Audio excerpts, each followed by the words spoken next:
손배꼽 인사. 안녕하세요. 안녕하세요. 위클리벳 문희정입니다. 이학범입니다. 저희는 사실 반려동물 워낙 예뻐하니까 우리끼리는 괜찮은데 세상에는 비반려인들도 굉장히 많거든요. 네. 특히 내가 반려동물을 키우는데 집을 전세나 월세로 들어갈 경우 집주인분하고 살짝 갈등이 있을 수 있어요. 네, 그런 경우들이 사실은 많이 소개가 됐었습니다. 맞아요. 그런데 요즘에 이 논란이 조금 더 커지고 있는 거예요. 임대차법이 개정이 되면서 계약갱신권 청구권이 생겼잖아요. 네. 근데 집주인 입장에서는 집값도 많이 오르고 임대료가 주변에 많이 올랐는데 5%밖에 이제 임대료를 못 올리게 상한이 설정이 되다 보니까 맞아. 어떻게 하면 내보낼 수 있을지 이런 얘기들을 막 하시거든요. 그러면 혹시 반려동물 문제를 꼬투리로 잡는 건가요? 그렇죠. 예를 들면은 집주인이 직접 들어가거나 네. 집주인의 가족이 들어갈 때는 이제 계약갱신을 거절할 수 있잖아요. 그쵸, 방을 우리 빼야 돼요. 그런 사유 중에 하나로 집주인이 직접 못 들어가더라도 혹시 반려동물 키우는지 한번 확인해봐라. 만약에 임차인이 반려동물을 기르는데 그 반려동물이 벽지나 바닥이나 이런 집을 훼손을 하면은 계약갱신을 거절할 수 있는 사유가 되기 때문에 반려동물을 키우는지 확인해봐라. 이런 얘기들이 돌면서 지금 그런 갈등이 조금 더 커지고 있습니다. 그러니까 집주인들 사이에서 어떤 의미에서는 팁처럼 이렇게 지금 유행을 하고 공유를 하고 있는 것 같은데 그렇죠. 일단 일정 부분 네, 이해는 되지만 네. 갑자기 반려동물을 키운다라고 해서 방 빼세요. 이게 법적으로 가능한 거예요? 일단은 그렇지 않습니다. 우리가 임대차 계약을 할 때 계약서를 쓰잖아요. 네. 여기에 특약사항에 이런 내용을 넣지 않았다면은 나중에 집주인이 반려동물을 키운다는 이유만으로 계약을 해지하고 내보낼 수는 없습니다. 법적으로. 처음에 저랑 계약서 쓰실 때 그 부분과 관련해서 명시를 안 하셨잖아요. 네. 라고 충분히 이제 반론을 할 수 있는 건데 최근 들어서 이런 문제가 있다고 하니까 괜히 혹시 반려동물 키우세요 했는데 제가 키우고 있는데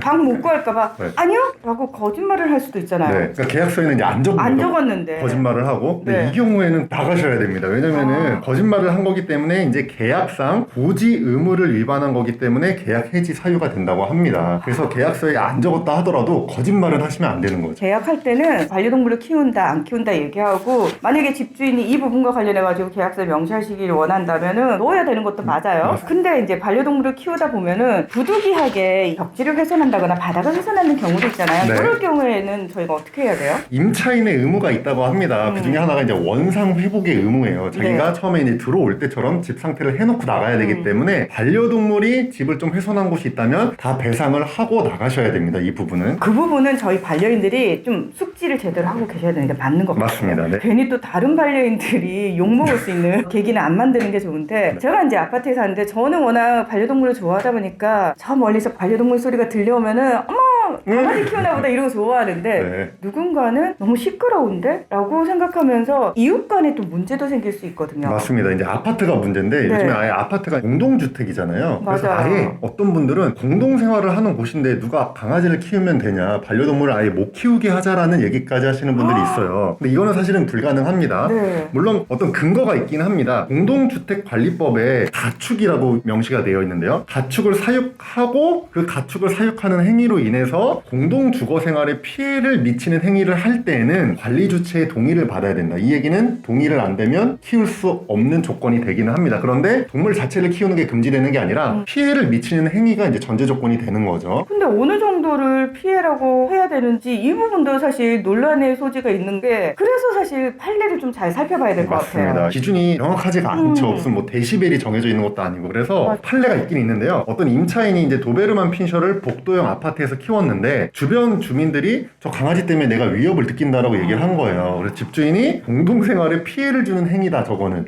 그래서 이제 나가달라, 계약을 해지하겠다, 퇴거해달라고 얘기를 했더니 거절을 하고 소송 간 거죠. 근데 법원에서 1심이긴 한데요. 뭐라고 했냐면 퇴거를 해야 된다. 그러니까 피해를 주는 행위다라고 인정이 됐습니다. 이런 사례가 있습니다. 반려인들끼리만 모여 살면은 참 좋겠지만 뭐 그럼에도 불구하고 사실 우리 반려동물들 사이에 또 싸움도 벌어질 수도 있는 네. 건데 문제는 비반려인들하고 어우러져서 살아야 되는 세상이거든요. 맞아요. 그러면 어쩔 수 없이 반려인들이 정말 에티켓부터 시작해가지고 더 조심을 하는 수밖에 없는 것 같아요. 맞아요. 제 생각에는 이렇게 소송까지 갈 일은 아닌 것 같아요. 네. 임대차 계약을 할 때 미리 얘기를 좀 하고 또 주민들과 합의를 하고 조심할 건 서로 조심을 하면은 이런 일이 없었을 것 같은데 하는 생각이 듭니다. 우리한테는 너무 예쁜 아이들이지만 사실 다른 누군가에게는 또 위협적으로 느껴질 수 있다라는 부분도 반드시 저희가 조금 이해를 할 필요가 있을 것 같습니다. 네. 오늘 위클리벳은 여기서 마무리하겠습니다. 함께 해주셔서 고맙습니다. 감사합니다.